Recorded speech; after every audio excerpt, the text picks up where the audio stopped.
In 2020.2, Tableau have enhanced set control, so they now observe context. You could argue this might have been a bug previously, but it's actually classed as a feature in this particular release. Let me show you what that is. It's a very nuanced thing. You might not have come across it, and I'm going to do a very simple view just to showcase this feature. I'm just going to connect to Superstore Sales. I'm not going to do anything fancy. I'm going to bring in subcategories into the view so we can see them, and I'm just going to put sales. Actually, I'm going to put it onto columns so we can get a nice bar chart.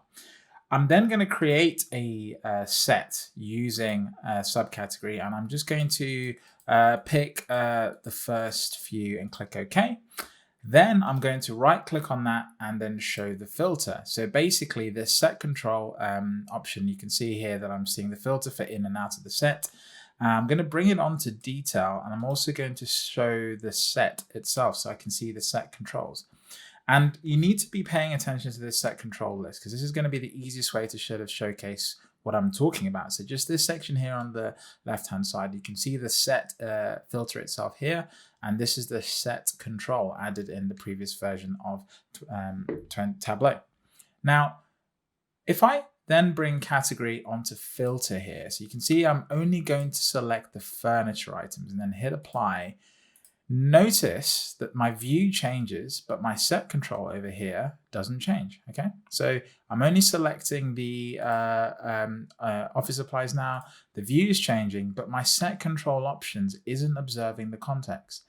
I shouldn't have the ability to select something that's not actually in context. Okay, and so what you have to do is essentially add this category item here to the context, and you can see it's still nothing's changing. But now if I go down here to this drop down, I can now select this option which says all values in context, and when I do that, the set control changes ever so slightly. So you can see here, this is after the context has been set in the control, and if I go back, this is before. Okay, so the list now preserves what's in context, and so the user can't choose something that's not actually in front of them, if that makes sense.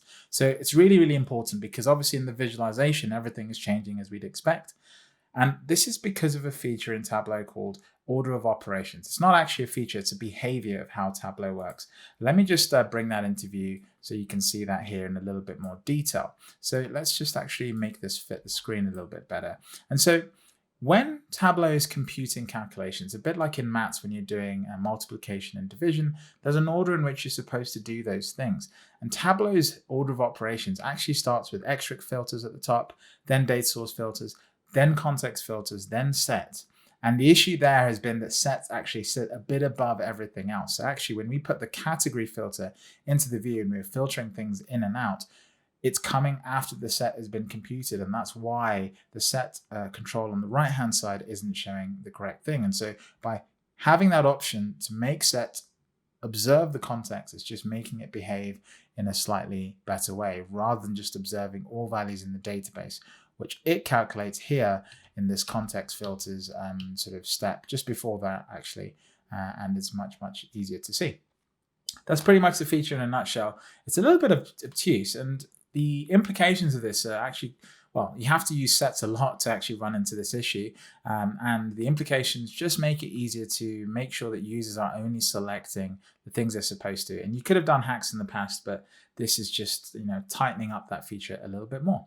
If you've enjoyed this video, subscribe to the channel. If not, let us know what you'd like to see more of in the comments below, and I'll see you in the next video.